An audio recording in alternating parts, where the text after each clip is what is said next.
দেশে আবারও ভয় আতঙ্কের পরিবেশ তৈরি হচ্ছে এমন দাবি সংসদ সদস্য হাসনাত আব্দুল্লাহর। বলেন, দমন পীড়নের রাজনীতি শুরু হলে জুলাইয়ের বিতাড়িত অপশক্তি লাভবান হবে। এদিকে মৎস্য ও প্রাণী সম্পদ প্রতিমন্ত্রী বলেন, জুলাই নিয়ে আওয়ামী লীগের মতো আচরণ করছে বিরোধী দল। জুলাই ইস্যুতে উত্তপ্ত ছিল সংসদ, সবার অবদান স্বীকার করার আহ্বান সদস্যদের। জরুরি জনগুরুত্বপূর্ণ বিষয়ে মনোযোগ আকর্ষণ। সংসদ অধিবেশনের ২১তম দিনের আলোচনায় আবারও সরব সরকার ও বিরোধী দল। মত প্রকাশের স্বাধীনতা থেকে শুরু করে আইন মানা, সরকারের সমালোচনা সহ ভিন্ন ইস্যুতে উঠেছে পাল্টাপাল্টি অভিযোগ। মোহাম্মদ আবুল হাসনাত, সদস্য, কুমিল্লা ৪।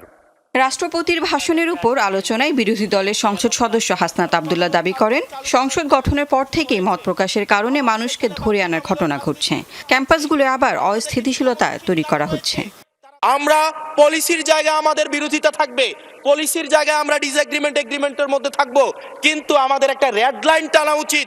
নির্মূলের রাজনীতি, বিনাশের রাজনীতি, দমনের রাজনীতি, পীড়নের রাজনীতি যদি আমরা বাংলাদেশে আবার পরিচয় করাই, ইন্ট্রোডিউস করাই, সবচেয়ে বেশি যারা আমাদের এই বাংলাদেশটাকে ঝুঁকির দিকে ঠেলে দিয়েছে সেই অপশক্তি হচ্ছে মাননীয় স্পিকার বেনিফিটেড হবে।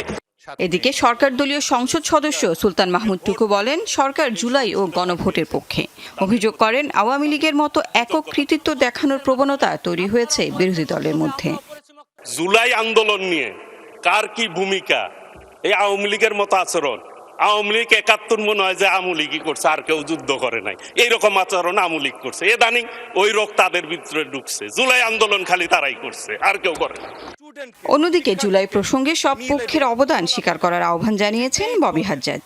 জুলাই গণ অভ্যুত্থান, গণতন্ত্রকে ভালোবাসা, এই ধরনের আলোচনা যখন হয় তখন যেন সবাইকেই ক্রেডিট দিয়ে এই আলোচনাগুলো হয়। এই আলোচনাগুলো এই জায়গাটার অধিকারী বা এই ক্রেডিটের অধিকারী এককভাবে কেউ না, আমরা সকলে।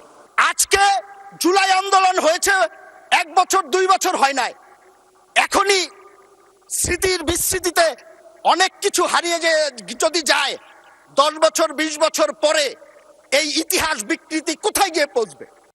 ভিন্নমত থাকলেও দেশ ও মানুষের স্বার্থে ঐক্যবদ্ধ থাকার আহ্বান সংসদ সদস্যদের। আপনাদের সহযোগিতার জন্য ধন্যবাদ। লাভলি বিথি, যমুনা নিউজ, ঢাকা।